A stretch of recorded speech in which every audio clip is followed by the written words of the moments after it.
It's Masters Week. The one time a year, I'm the only guy that will talk Masters. The one time a year, I get to pull this green jacket out. Nobody else hosted a Masters show has a fancy green jacket like me. Masters on its new home, Fairway to Heaven, Philadelphia Sports Network. It starts in 30 seconds.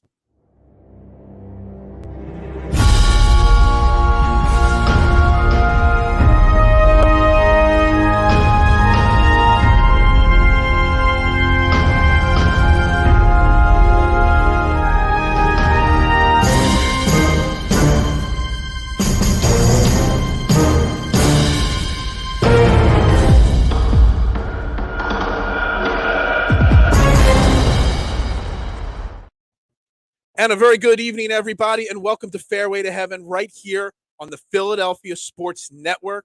We're live, Facebook, Twitter, YouTube. You know the drill. Like, share, retweet, and follow on all social media platforms if you want to get interactive with the show.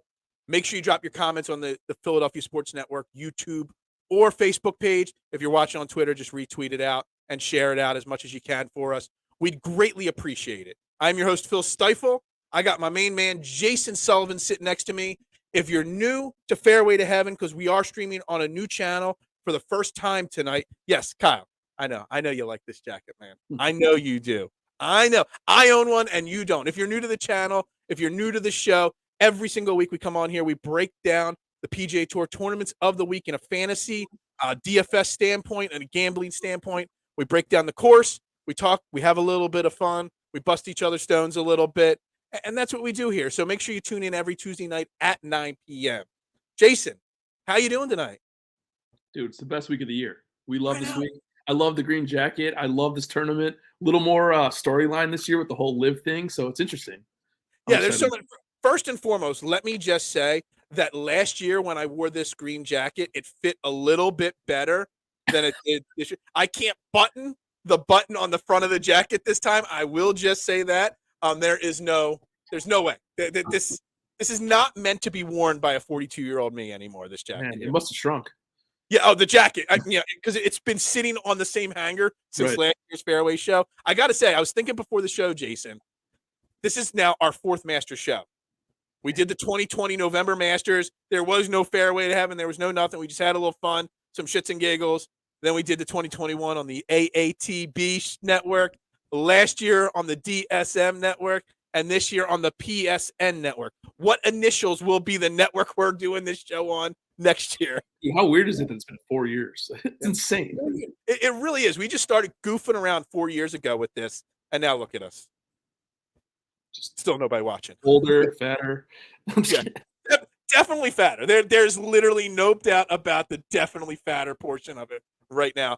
Again, the jacket is proof in its pudding. But anyway, you brought it up, and I want to just dive right into that part of it right from the get-go.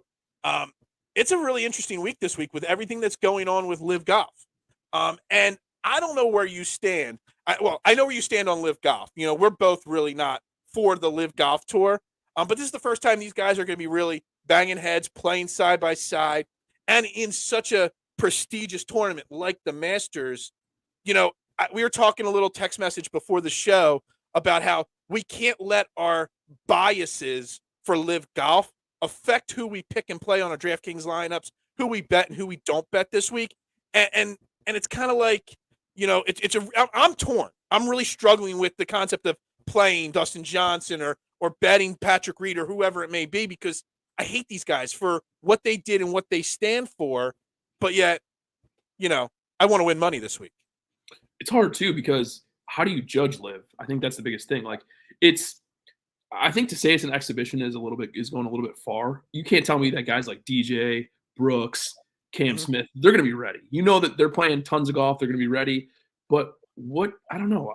I guess where's their mindset going to be? What's it going to be like?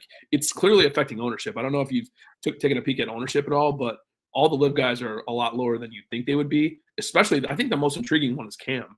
I mean, I'm seeing Cam like 10, 12% for a dude that has probably the best history of anybody outside of Tiger in this event. Like his course history is amazing. So it's definitely you know I loved Cam Smith last year. You knew I was that was my all-in play last year.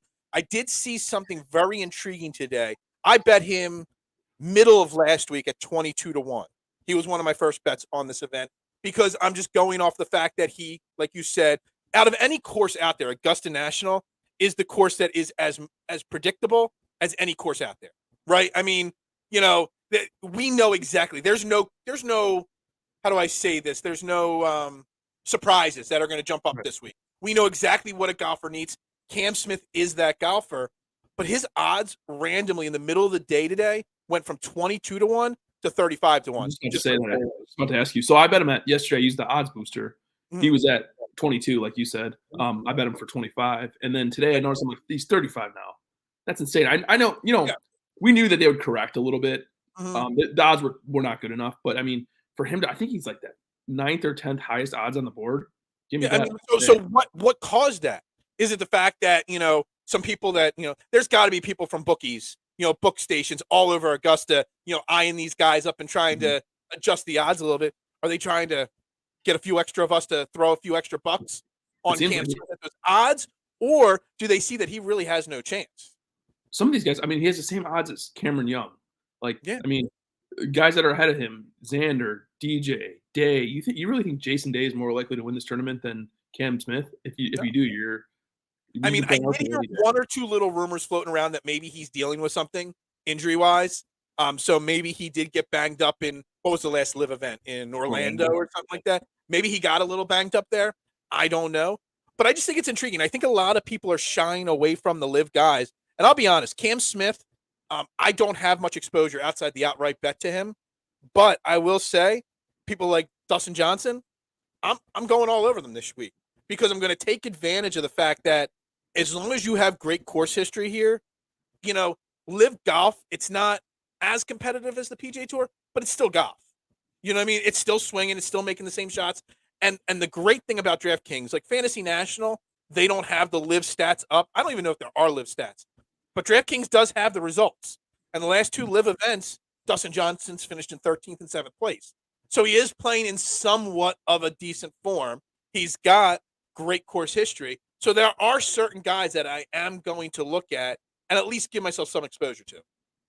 I think so for sure. I mean, I think DJ is obviously one that stands out in terms of price, but there's other ones that stand out too. I mean, just having Brooks be at 75, obviously we don't know what to expect for Brooks, but 7,500 for a 4-time major champion. And that's won last week. I mean, it's winning live, but it's still winning a golf tournament. You know what I mean? So he still had to play decent to beat out the other 4 golfers that are in the event. Yeah, and there's even other ones like Taylor Gooch is way underpriced because of it. I think Patrick Reed's underpriced because of it. Answer's underpriced. I mean, I think people are going to play with their biases, but to me, I'm not afraid to play those guys this week. I'm trying to make money. So someone like who I got intrigued. I didn't have a lot, so as you know, I always overexpose myself Masters week. I play way more lineups than normal. I make way more bets than normal. Jason Kokrak. I mean, he was somebody last year. We were talking nonstop about Jason Kokrak, and he hits the ball long, he hits the ball straight, and he's 6,500. And he's playing in the thing. We like Dustin Johnson. Any first round leader bets. I don't bet first round leaders. Adam, I've lost way too much money on first round leaders. But I do have room for one more bet, and I am considering making it a Dustin Johnson outright bet. I am. I like for first round leaders. I like Spieth a lot. Spieth, for first round leaders. I am madly in love with Jordan Spieth this week. He is in the second most lineups of everybody for me on DraftKings, and we'll get to that. I want to before we get into each guy, I want to ask you one more question about the live versus the PGA Tour thing. Do you think PGA Tour is shaking in its boots if a live guy happens to get put? If Scottie Scheffler has to put the green jacket on Dustin Johnson or Joakim Neiman or one of these guys, do you think they are scared about that, or do you think they just don't care? No, I think they're terrified. I think they have to be terrified. But I mean, how intriguing is it going to be on Sunday if you wake up and the final grouping is like Rory and Brooks or Rory and DJ or one of these live guys? That would be awesome. I feel like for viewing. I hope a live guy doesn't win, but I mean, I don't want. We'll get to him very, very shortly as we get into these boards here. But he's not the guy. I have 2 guys I'm all in on this week that I think are going to be. And again, I'm probably kicking myself in the ass for these, but we'll start. Let's look right at the board here. Let's go to the top. There's 3 guys in the 10K and above range. You got Scottie Scheffler, Jon Rahm, Rory McIlroy. 3 best golfers on tour.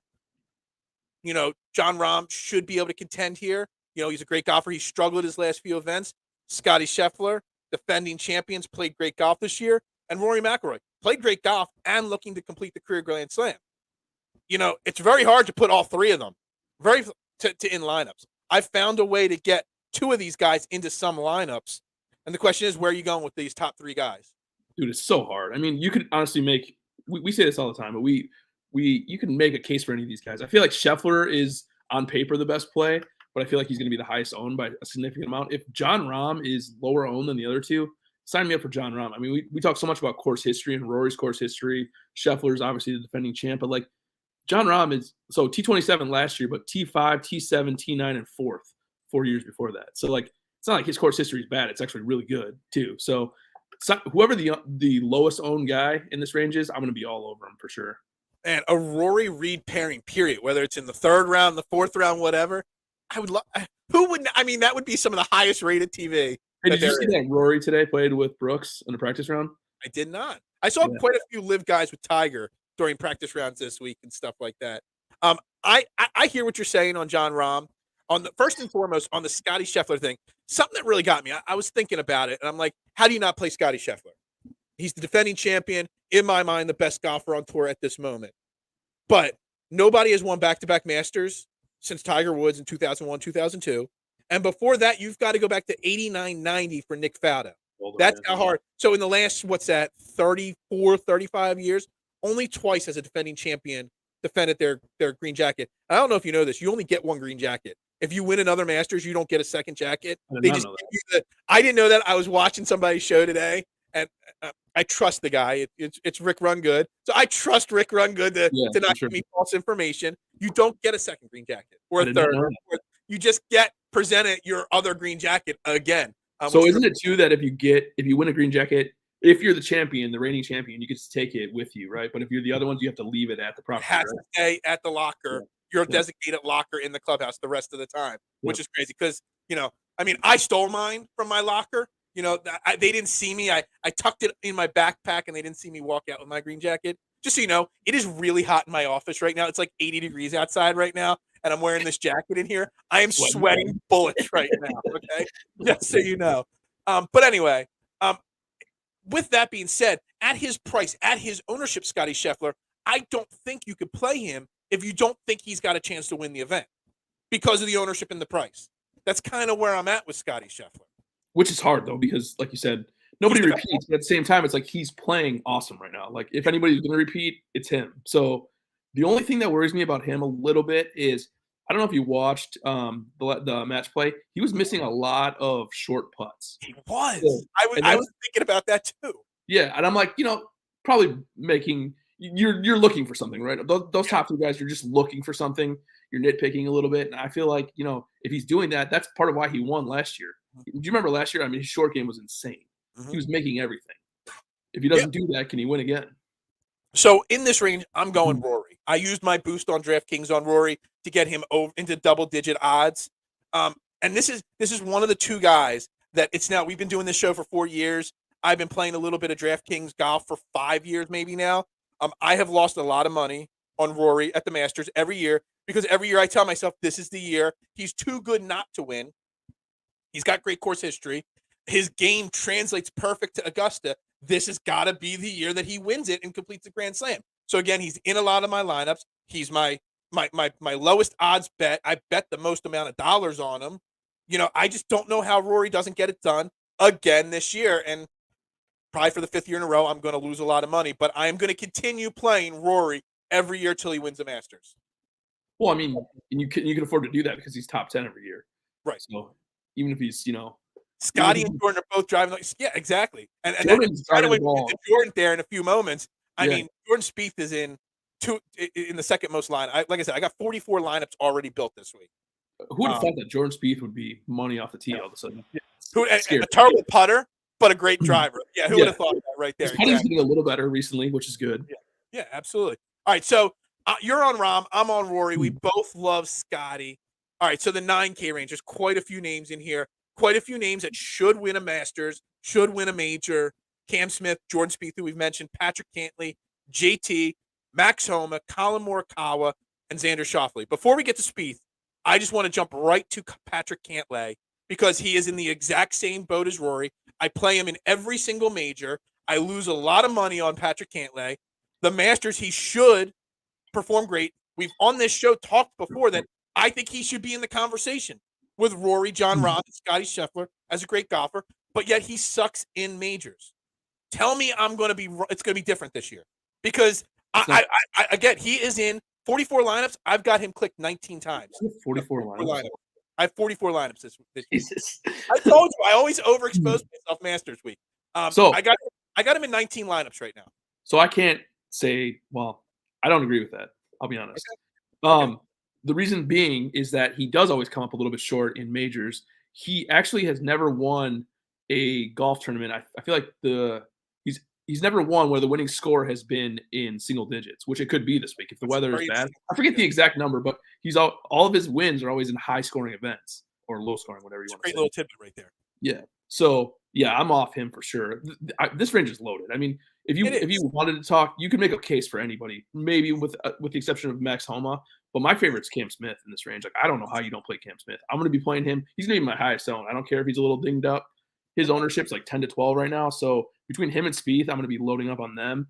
And then I don't think anybody's going to go under the radar, but JT, his course history is insane too, and he's also really good in the wind, which is supposed to be really crappy weather. That's something that we really have to dive into. The weather this week is. I saw somebody tweet out that this might be the first time in ages that we have a Monday finish at the Masters. Yeah. Do you ever remember rainy, windy, cool? Yeah. It's going to be bad temperatures. It's already a difficult course. You throw the rain and you throw the wind into the equation.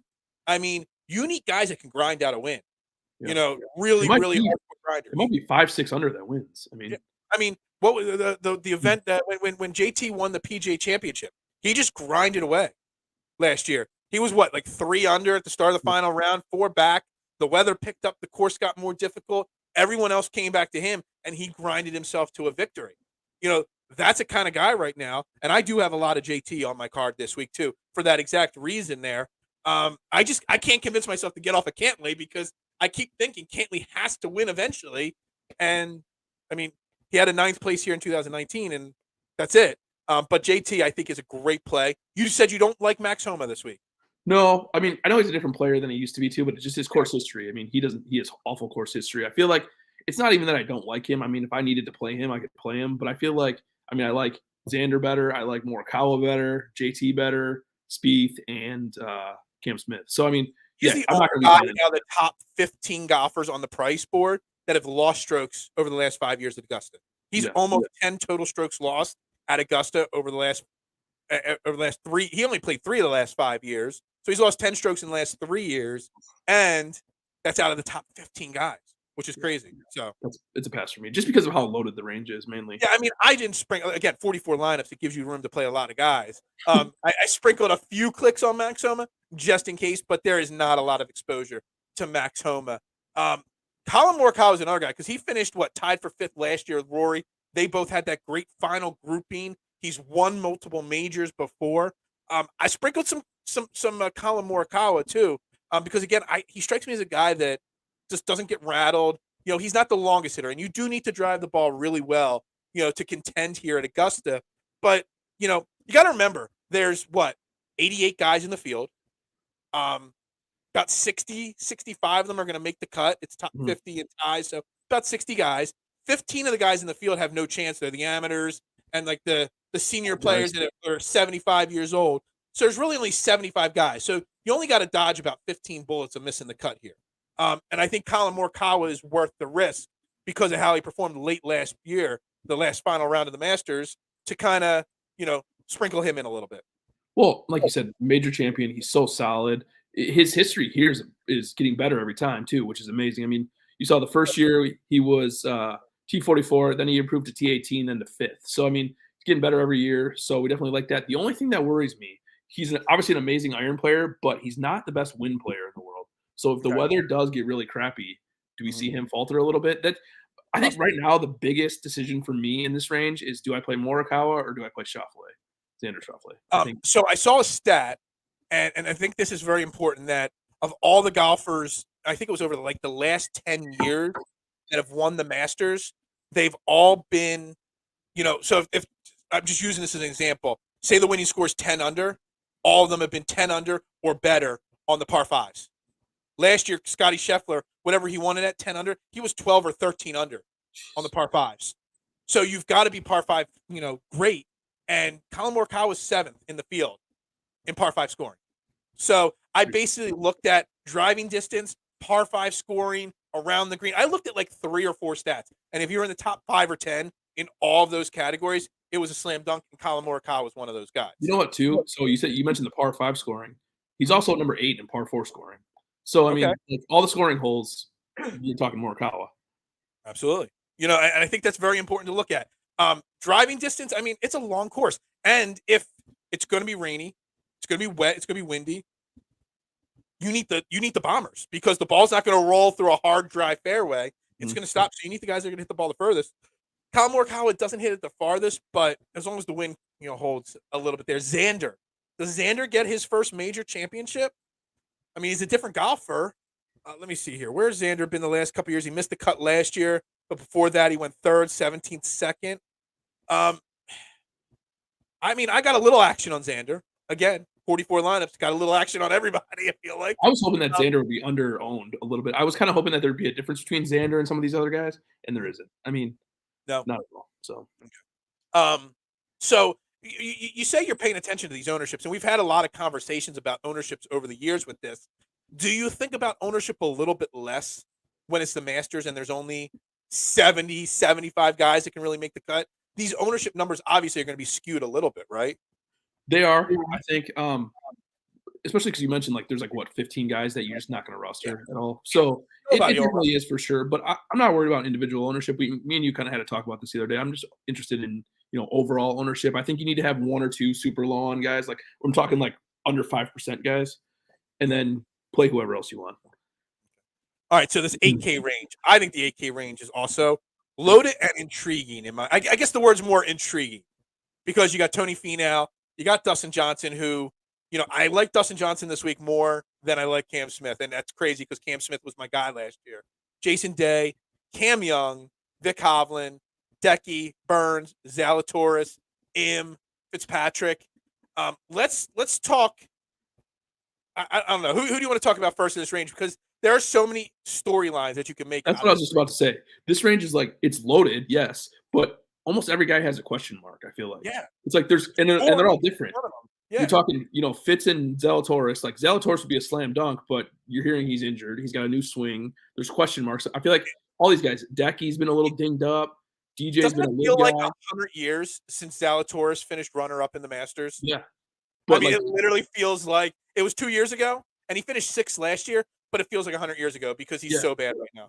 It's like all these guys have question marks. It's like these guys are so talented. Day's an interesting one. Do we think Day can win? That's my question, though. What's his ownership at this moment? Because Day, I think Jason Day is a strong play. I don't think Jason Day can win. 15. I think 15%. That's not bad. Yeah, I mean, he better finish in the top 10 at his price to really pay off at 15% ownership. Do you put anything into it? Okay, so he's a guy with a bad back. Zalatoris is a guy with a bad back. What if it's cold and crappy outside? Do we put anything into that? Well, that's when I should have checked the weather before I did some of my betting. And when we get down to the 7K and we talk Tiger Woods, the weather definitely plays a factor with backs, legs, bad bones, and bad muscles. The weather definitely plays a factor. I know my bad back, gets factored into that as well. So I have 0 Hideki this week because of the injuries, because of the withdrawals, because of the always, you never know when an injury is coming up. So if that's the case, might have to think that with Jason Day. But Jason Day is just playing other type. Jason Day is like turning back the clock. Yeah, Jason Day is playing like it's 2008 again. And he's a major champion. So let's see, where was he the last 5 years here, Jason Day? Missed his last 2 cuts here. He didn't even qualify last year for the Masters. That is insane to think that Jason Day didn't even qualify last year. He barely qualified for this year one, too. It's crazy. That's how much, I think, last week. How much he's turned it around this year. Yeah. I think that's a big question mark, Jason Day. It really is. Kyle hasn't let me down, though. He's gotten me quite a few top 5s, top 10 hits this year. Kyle should be taking over my chair as the host of this show because he nails those top 5 and 10 bets and stuff like that. But yeah. You noticed, sidebar, how Jason Day fans, how much they love him. Like, there's obviously like Tiger's a different level, but like people that love Jason Day, our boy Spencer, like guys like that just love him. They love him so much, it's not even funny. Yeah. Unconditional love. No, I have no conditional love towards Jason Day. If he's gonna make me money, sure, but otherwise, Yeah. no. I'm just yeah. So two guys I wanna zone in on here first. We'll get to Justin Johnson again in a second, but Cam Young, Victor Hovland. Cam Young, he's now what up to? Oh yeah, that's right. You can't bet. You could just tell me to bet and Venmo me the money, Kyle, and I got you. Um, Cam Young is now what up to 6 second round places in his Yeah. short year and a half career.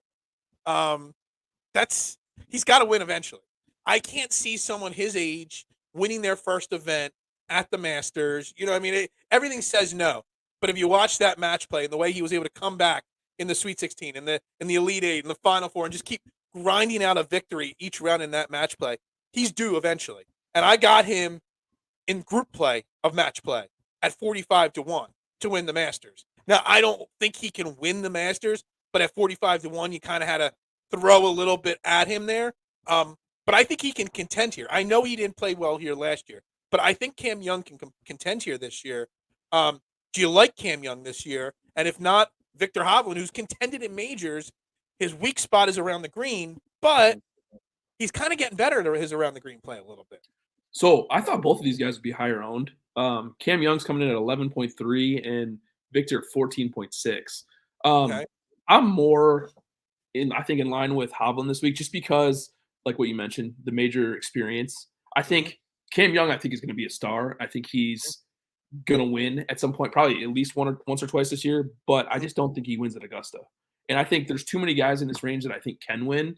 So I like Hovland a lot. He's going to be one of my core players. You like him on a DraftKings side of things because at his price, at his ownership, what does he have to finish to make it worth playing? You know what I mean? If he finishes 15th or 18th this week, is that worth it for you? Because I mean, I think it's worth the risk on the bet at 40. Now, what's he down to, like 25-1? Yeah. I'm not throwing money at 25-1 for Cam Young. At 45-50-1, sure, I'm throwing a few bucks because he's going to win eventually. But not this week. But I think a top 15 from Cam Young is potentially possible, and I think that means that you could sprinkle him at 11-12% into some of your lineups. I see the point. I see why people are playing him. I just don't. Okay. I don't know. I don't want to play anybody that's 8K or above that I think cannot win, and I don't think he can win here. At what point on this board do you say, this is the cutoff? Nobody below this number. I saw somebody else ask this question today. At what number cuts it off that they don't have a chance to win? Probably 8,000. You think somebody as far down as Matt 8K could win? Well, I think.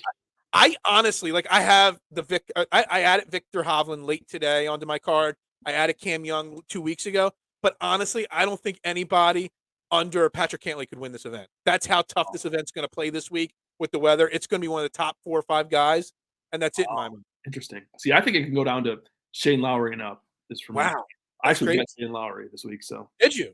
Shane Lowry's a guy that should win more majors. He's a grinder. Outside, if the wind picks up, that's my guy.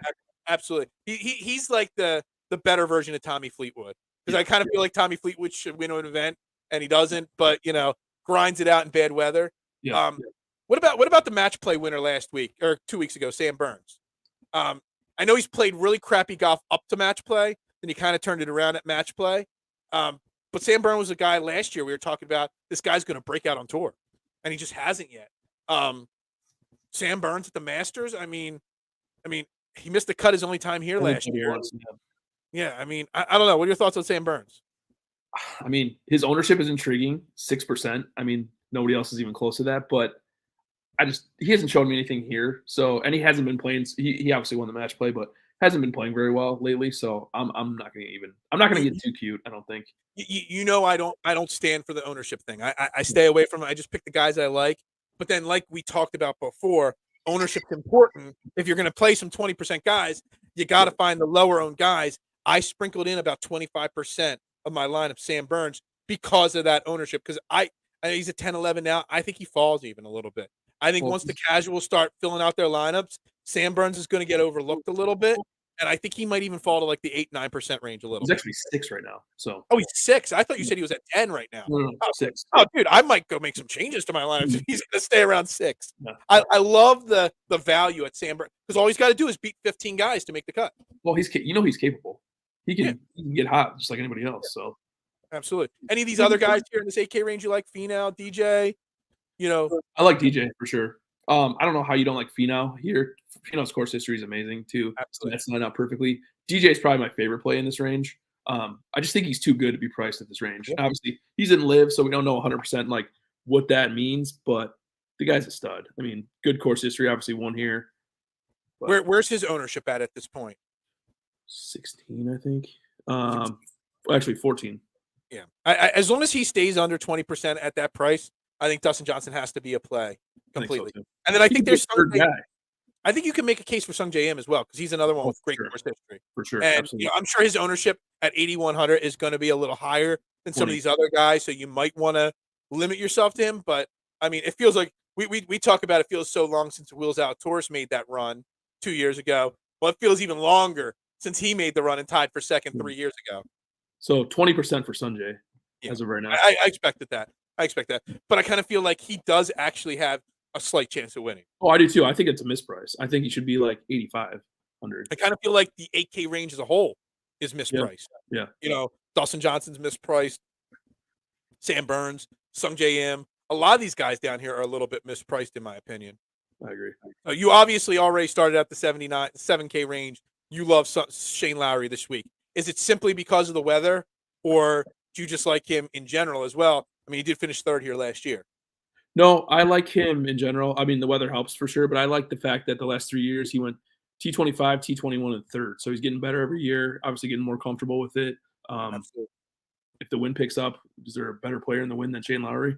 I don't think so. As long as you avoid that one random hole on a tournament that he's contending in that he occasionally blows up on. When he gets an 8. Yeah, exactly. Yeah, exactly. What event was that last year? Because I had him in that event to win. It was the one that started pouring, remember? It was a water hole. There was water on that hole, wasn't there? Yeah, and it just started downpouring right when he went to go play. I am pretty sure I had him in 75% of my lineups, and he was one of like my 4 outrights that week, and that was it. Yeah. And that collapse there cost me a lot of money. Yeah. I don't think I've played or bet Shane Lowry since that event. He hasn't really been good since then, so no, he really hasn't. But it's the Masters. Everybody kind of turns around a little bit. The 7K range, I think, is great because this is where the most of the live guys kind of are living. You got Joakim Niemann, who was on fire on the PGA Tour. You have Bryson in this range. You got Abraham Answer, who was one of my favorite low-owned or cheap guys every single week. You got Patrick Reed, who's a Masters champion. I think this is like the live range. You almost want to call it. This range is loaded too. I mean, like you said, I mean, there's some talented guys in here. I mean, Minwoo Lee. Everybody's talking about Minwoo Lee. Neiman. I love Neiman. He's my long shot to win. Minwoo Lee. I got him at 65-1. He's got 7 straight top 15s on the DP World Tour, 6 at the Players Champion. I don't think you can really go to the 80 or 100-1 long shots to win, but Minwoo Lee at 65-1. That's as far as I would go down the board. But I love Minwoo Lee this week. I love the fact that Neiman. So Neiman's at 7,800. He's in between Rose and Fleetwood, who are at 15 and 14% owned, and he's coming in at 9%. Yep. So, and I think he's. I mean, is he going to win? Probably not. But is he talented enough to win? For sure. I mean, he is. If Joakim Niemann didn't go to live, we would have a totally different opinion on him. The only thing I'm going to say with Niemann is that his last 3 events on the live tour, he's had a 31st, a 36th, and an 11th. So he's basically his last 2 events, he's below average on live. Yeah. Because what's there, 48 guys on live most weeks? Yeah. And so 2 weeks ago, he finished 36 out of 45. Last week in Orlando, he finished 31st out of 45. It's so hard to grand scheme of things, is he really playing that well? Right, exactly. I don't know. But I really need to run good to start uploading shot gain data on live tour, and he will at some point. Absolutely will. He just uploaded the last 3 years of Masters stuff, and they don't even provide that. So, he's going to get it eventually. But Neiman's one of those guys too that, like, I don't know, for whatever reason, that him going to live really bothered me. Like, you know how there's just like certain guys, like obviously Cam Smith bothered me because he's how good he is, but like Neiman, I just feel like he's going to be a star, and that sucked to lose. He's not going to be a star though. He was going to be a star, and now he's not. Neiman could have been one of the up and coming faces of the PGA Tour, and now he's just going to be. I bet you, if somebody just started watching golf in the last 2 years, some people won't even know who he is. It's a shame because he had the potential to be a great golfer. You already mentioned Brooks Koepka, who won last week in Orlando. You got him at 76. You got Minwoo Lee at 76, and you got Corey Connors at 76. That 76 range as a whole is just loaded. And I know Brooks Koepka has stunk the last few years, but he's multi-time major champion. Corey Connors, he went 10th 3 years ago, 8th 2 years ago, 6th last year. Does that mean he's going to finish in 4th place this year? 10, 8, 6? It's got to be 4th this year, right? I mean, his course history is insane. Do you worry at all, like, that he obviously he won last week. He had to, like, kind of sweat it out a little bit. Do you worry that takes a mental toll on him? Yeah. I mean, I always feel that way about anybody. It's really hard to win back-to-back weeks. It's really hard to contend, in a major when you win the week before. What was let me hold on. Let me before I even make the statement, let me research this here. Well, it's different too. Like, I have a little kind of here's the thing, like in 2021, Spieth won and then came here to the Masters the next week and finished third. I think it's different. That's kind of along the lines of my point, though. I feel like it's different for a Spieth, a JT, a Rory. Like, that's not the same as Corey Connors, who never wins. You know what I mean? Or like he's won twice in his life in 2019 and this year at the same event. Right. Last week. So him winning a lot more goes into him winning an event, I feel like, than Spieth or Rory or Scheffler or, you know what I mean, those guys. Right. So I mean, you can go in any other names you want because we got to obviously talk about Tiger Woods in a second here.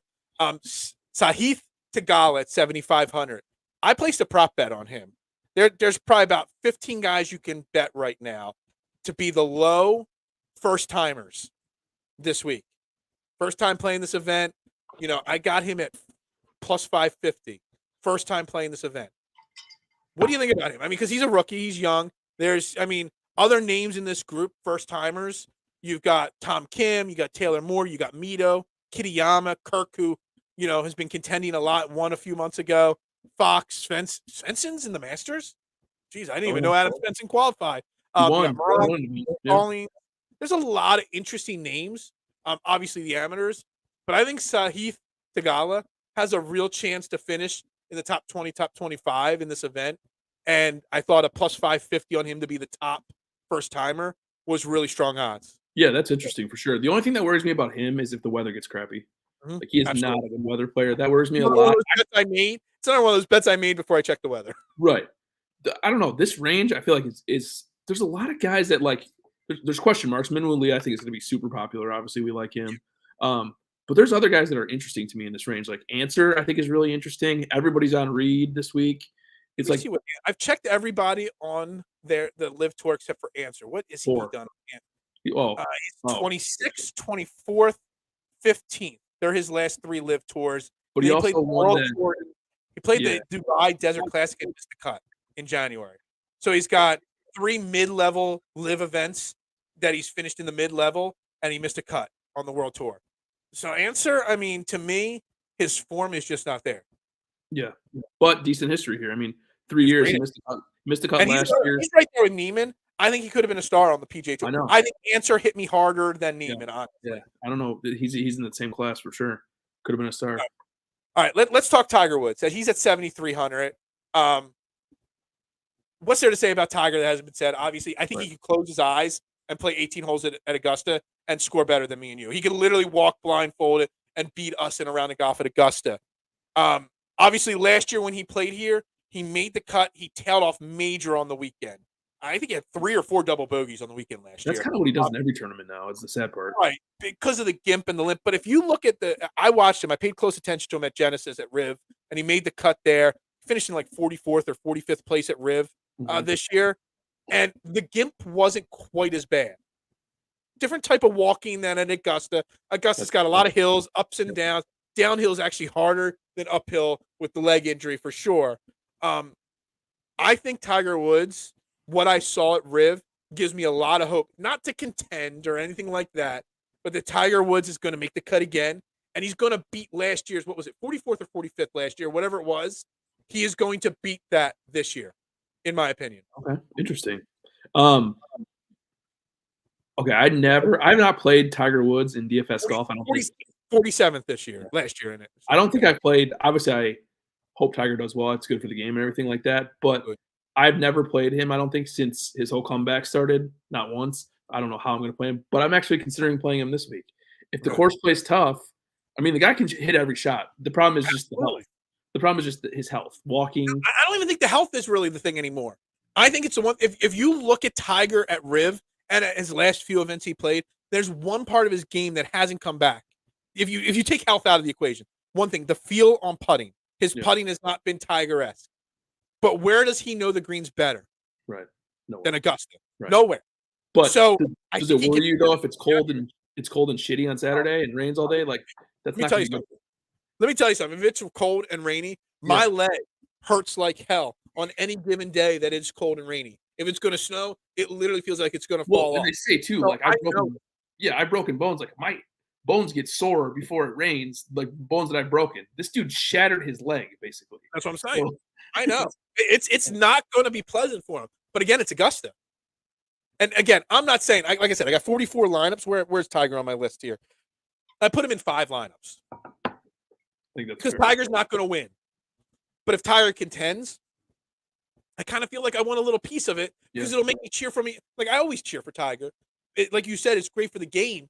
But man, if you could you imagine what the ratings of this tournament would be like if you have to pair him with Bryson or Brooks in the round 3 or round 4 because he's in the top 10 or 15? Right. How great it would be. So I want some exposure just to root him on. It gives me more incentive to root him on. And I really think what I saw at Riv what was it, like 6 weeks ago, 7 weeks ago, gave me a positive feeling about him. He's probably been in Augusta for 2 weeks now, working on his game there. I love him there. And again, he's not going to win. I would put 0.1% chance that he wins this event. I wouldn't put 0%, but I'd put 0.1%. Right. If winning score is -3 or less, maybe he's got a chance at winning, but that's about it. Anybody else in this low 7K range that you like? There's a couple interesting ones for me. I think Russell Henley's very interesting. So last year, I think Tambo said this on the Fantasy Golf Degenerates, and I was thinking the same exact thing. He was like 20% owned or something in the Masters last year. Like he was super highly owned. He's been playing better. He has decent course history. Where's his course history? So 30th last year, and he didn't play 3 years before that, and the 15th before that. So pretty decent course history. But I mean, a guy that could get it going with the irons, and can he win? No, but could he? Especially low owned. I think he's like 3% or something right now. Okay. He's interesting to me. Oh, 6%. Wow, even better. Probably a little chalky. What do you think about Keith Mitchell? Hasn't played here in about 4 years. What's one of the things we talk about? Driving the golf ball. Yeah. He's one of the best drivers on course, on tour, which means he scores wells on the par 5s. I think Keith Mitchell in this range will probably be pretty highly owned. 10%. At his price. What is it? 10. Yeah, it's probably about what I expected it to be. But I think Keith Mitchell's a guy. I would like him to be under 10% probably, but at 8-10%, I could probably swallow it. I love him because, again, it's all about being great off the tee. Yeah, you got to hit your second shot great, but you got to be good around the green. There's a lot that you have to do well. When we get into the 6K and I bring up my favorite 6K play, which I think everybody's favorite 6K play, or at least he's on everybody's list, you want guys that can drive the golf ball well. And Keith Mitchell does that better than most on tour. Yeah, no, I don't mind him at all. Okay. All right, so let's jump right in that 6K range then. And I'm just going to say, there's a whole bunch of names I think that are intriguing in this range. We'll get to Kyle. We'll get to your guy, HV3, in a second. But Cam Champ. I mean, he's my favorite play. I think he's a lot of people's favorite play. The guy's missed – where is he on my list here? I wrote it down somewhere. I think he's missed 7 of his last 8 cuts or 8 of his last 9 cuts. He's not in good form. Hold on. 7 of his last 8 cuts since November. Well, he's only in the Masters because he top 10 last year. Exactly. But not only did he top 10, he's played here 3 times. He's got a 10th, a 26th, and a 19th. He's one of the best drivers of the golf ball, and he obviously loves Augusta. I love Cam Champ this week. 6%. I thought he'd be higher. I really did. He's only 6%. Hold on. I might have to make some changes here. I might have to add a little bit more exposure to Cam Champ. I figured he'd be like 8 to 10% just because of his course history. Yeah, I thought he'd be higher too. I got him in 10 lineups right now. We might move some things around and get him into like 15 lineups if he's going to stay in that range there. I won't lie to you. Because Cam Champ is going to break his 7 of 8 cuts missed streak this week. I like how he plays good at the Masters, but nowhere else. Yeah, he's the worst golfer on tour, but it's top 20 lock at the Masters. It doesn't make any sense. But yeah, no, I like it. I don't mind him. I like Taylor Gooch the best in this range. My 2 favorite plays are going to be Gooch and Bubba, actually. Bubba because of his you're on Bubba. Bubba's one of my favorite golfers, and I literally hate him. I love Bubba too. But I just like his shot shape here fits the course perfectly. We obviously know he's had success in the past.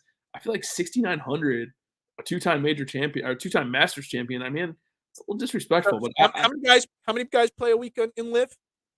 right, he's been terrible. 45. Yeah, He finished 40th last week. he's been terrible. But He's again, been the course worst. history. He's been outside of Phil Mickelson. He's been the worst live golfer this year. Yeah. So form's not there. But you spell it out great. You got to be a shot shaper to contend at Augusta. Yeah, And no, you do for sure. we saw his wins here, the type of shots he hit to win, and you've got to have confidence. You've got to be able to be aggressive and take risks to win at Augusta. Bubba Watson's one of those guys. That would be one of the ultimate. I do it off screen all the time. Big one of these middle fingers to the PGA Tour. Yeah. If Bubba Watson is the one getting the jacket put on him on Sunday, and he's going to be super aggressive, right? So he's either going to be in contention or he's going down swinging. Yeah, he's going to miss the cut by 10 strokes, or he's going to be in the top 10 this week. But he's going to go for it.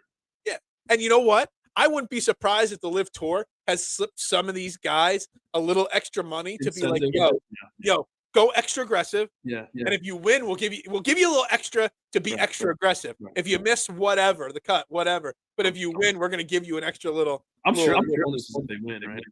Yeah. So here's one. Kyle says he's got HV3, Harold Varner III in the top 20. I kind of forgot who Harold Varner was until I did my research. I didn't even know he was a live golf guy. I didn't even know. He was one of those guys that I kind of just completely forgot about. Yeah, and let's see, what's he done on live? 16th last week at Orlando, so middle of the pack. 24th the week before that, middle of the pack. 27th, middle of the pack. So he's an average live golfer. But I guess Harold Varner being an average live golfer isn't bad. No. I mean, 3% owned too. And that's pretty solid. Yeah. I mean, he's not on my card. I won't lie, Kyle. I mean, he is absolutely not. He finished in 23rd place last year. He gained a couple strokes total. Yeah, he's a big no for me. Any of these other names? Let's see. Danny Willett's a name that I kind of like, especially if the weather's bad. He's won here a long time ago in bad weather. A lot of ownership, though, for Danny Willett. That's the only thing that bothers me. Does have a lot of ownership? Yep. 10. How has he got 10% ownership? He's been an average PGA Tour golfer. I know. You know who I like in this range a little bit? I forgot to name him. Seamus Power. His best screen surface is bent. He's good in the wind. I feel like he's done pretty well in big tournaments. Like you don't really hear about him too much, but he's done decent. I mean, 12th at the US Open last year, 9th at the PGA Championship, 27th in the Masters. I mean, he's kind of proved he can contend. Mm-hmm. Not win, but contend. Yeah, contend. I guess that's part of it there. I am just blown away by I'm stuck on those Danny Willett numbers. Sorry. I don't know if I missed the last comment. Oh, Kyle had pushed me on to Justin Sue a bunch of times this year. And every time he told me to bet him, he's hit, top 20, top 10. So, I didn't believe Kyle then, and I'm not believing him now on HV the third. I'm just not going to do it. I'm not believing. Kyle, I owe you a pizza if Harold Varner is in the top 20, on Saturday. I do. Yeah, he agrees with you on Powers as well. Seamus. Ryan Fox is interesting. Danny Willett, like you said. Some of the other names. Is there anybody that you just want to miss the cut more than Phil Mickelson in this range? No. Because I love Phil Mickelson. I did love Phil Mickelson, I should say. Me too. When he won the PGA a few years ago. I mean, it was probably right up there with the Eagles Super Bowl win and the Phillies World Series win for me. Him winning that PGA championship. But I want him to literally finish in last place. And he probably will. I mean, he actually might. What are the odds that some of these names down at the bottom, Larry Mize or Bernard Langer, finish ahead of him? Honestly. Oh, Langer will for sure. Oh, Langer might make the cut. Honestly. Yeah, not Mize. Langer. Yeah, I mean, there's a really good. It's actually he's missed the last two cuts. It's been since 2020, the 2020 November Masters.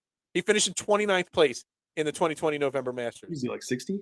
Yeah. Oh, over 60 by that point, probably. He made 3 of the last 5 cuts here. So, Kisner's in this bottom range. He's made some cuts here.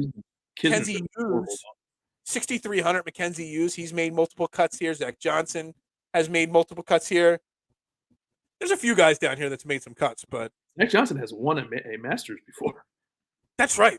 How long ago was that? It was like a year that I think it was like -1 won the tournament.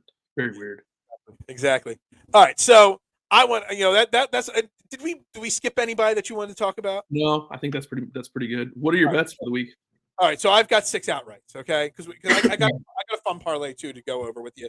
But I got Rory. I used my boost, like I said. I got Cantlay, who I'm going to continue to lose money on Cantlay till Cantlay wins in a major. I got Smith. I got Young. Which, like I said, I got Young multiple weeks ago. I would not be betting Cam Young today at whatever he is, 22, 25 to 1. I would not. I got Victor Hovland and I got Minwoo Lee. Like I said, I got Tagala as to being the high or the best, first timer here. That's my other main bet. And then I got an interesting little parlay because I'm going to make my debut on the radio tomorrow. 1025 Fox the Gambler. My man Sean Brace wanted me to come up with a pizza parlay for the Masters as the pizza guy, the resident pizza podcaster in Philadelphia. So I came up with a pizza parlay. Okay, and I want to get your thoughts on this one. Mm-hmm. All right, so I did a 4 placement parlay, Jason. It pays plus 25.56. Okay, so basically 25.5 to 1. I put Cam Champ to finish top 40. I put Tiger Woods, and this is a tough one right here. Tiger Woods to finish top 30. Okay. I finished Corey Connors to finish top 20, which I think is a sure. That out of all 4 of these, that's the lock of all 4 of them. I don't know. Cam Champ top 40 is pretty much a lock too. Yeah.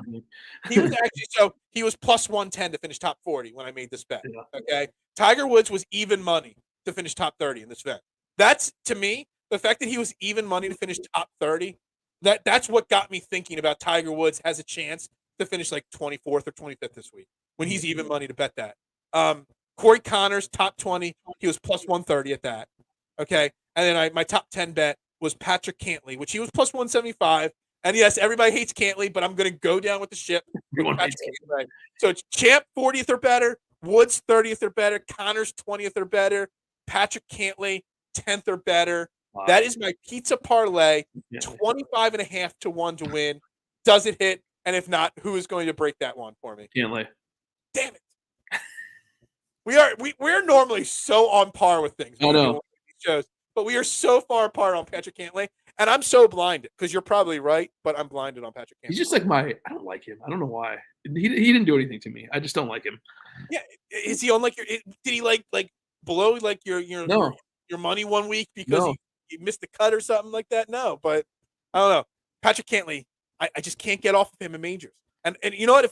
Even if he misses the cut this week at the next major, he's going to be one of my outright bets. He's winning. Yeah, he's got to win a major. Like, I still firmly believe that he is as good as Rahm, Rory, and Scheffler. I really do. He just hasn't won a major, so he hasn't contended a major in like a decade. But whatever. So, do you have any bets you want to go over there? Yeah, I got Spieth 16 to 1. Favorite bet of the week, Shane Lowry at 60 to 1. I actually kind of secretly love it now that I know the weather. Justin Thomas, I used my boost for him, 23 to 1. I'm sorry, 22 to 1. No, 23. And then Cam Smith, I got him at 22. Now he's at 35, which sucks. But yeah, you know what? I saw that, and I'm like, I saw somebody say that they were able to get their money back to change it. DraftKings never let you get your money back before. No, they give me 30%. They offered 30% of my money back. That's nothing. I mean, come on. Exactly. I'm just going to leave it at 22 to 1 and accept that I'm always trying to get the odds when they're at their best. And then sometimes they actually get better. And well, this is a weird week too. I think this is, especially majors, they correct themselves a few times. Yeah, absolutely. So I mean, again, to wrap up this show, the first time we've done Fairway to Heaven on the Philadelphia Sports Network. Make sure you like, you subscribe, you follow us on all social media platforms.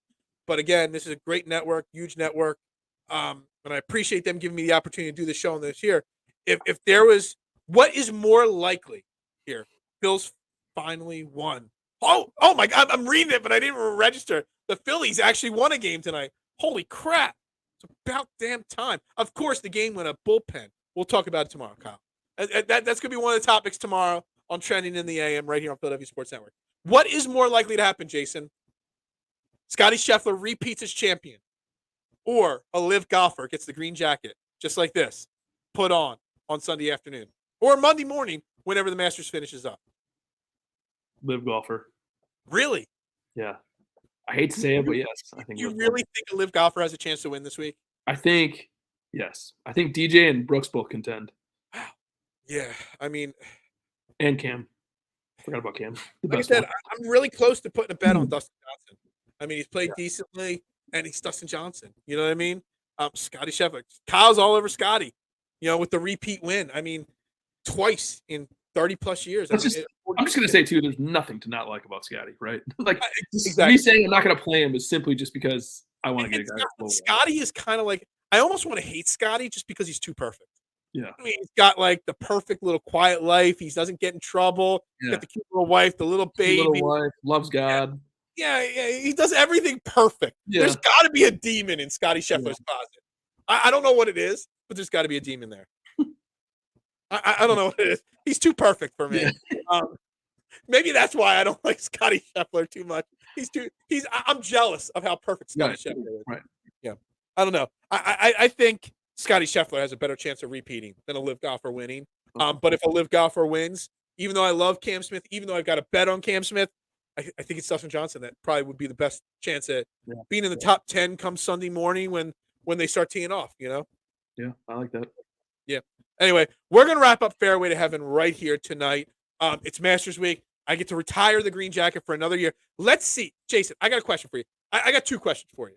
Can we be on the same network next year for the Masters? So we don't have to keep switching. Every year we're on a different network for the Masters. It's like once a year we're changing. Can we be on PSN still next year for the Masters? Yes. That's question one. And question two, can I get this button to button by next year's Masters? No. No? Oh, thanks. I appreciate that. I stuck it in the gut really hard. I get the button to touch like the other side of the jacket. Yeah. I got to lose about like 2 inches around my waist to get the button. You don't have the time to lose weight. That's a trick question. It is really. Hold on. What's this say here? Scotty's grandma walked the court. Oh my God. Like 85 years old. His grandmom's perfect. Like literally. What the hell? It's like God's shining down on him. And it's Easter week. He's like the perfect like Christian like golfer. I don't know though. Sunday. Spieth with the track record on Easter, that's pretty solid too though. That is a great point there. That is actually I forgot. I might double down on Spieth because of that. Yeah. That's why I bet on him. I didn't eat pizza today, Kyle. I didn't. I have a question for you. Speaking of that, do you eat a lot of pizza because you work at a pizza shop, or do you 2 or 3 times a week I have pizza? Yeah, absolutely. Do you eat pizza from your shop, or do you get it from somewhere else? I probably haven't had a pizza not from my shop more than like twice in the last 10 years. I feel bad paying for pizza elsewhere when I can get it for free from my own place. Right. If I go to like a nice Italian restaurant that's got like a brick oven pizza, I don't get pizza. Right. Because exactly. So for those that know, I signed my 5-year lease renewing. So I'm staying in Kennett and staying around for 5 more years. Yeah, exactly. Everyone's so excited, just like me. We're going to wrap it up right there. Make sure you like, you subscribe, you follow Philadelphia Sports Network, Fairway to Heaven, Phil Stifle, Jason Sullivan, all social media platforms. Back next week. What's next week? Harbor Town. We go to from this to that. We'll wrap it up right there. Again, Patrick Cantley, please do me a favor and win a golf tournament finally. Fairway to Heaven, Philadelphia Sports Network. For Jason Sullivan, I'm Phil Stifle. Have a great night. We'll talk to you next week.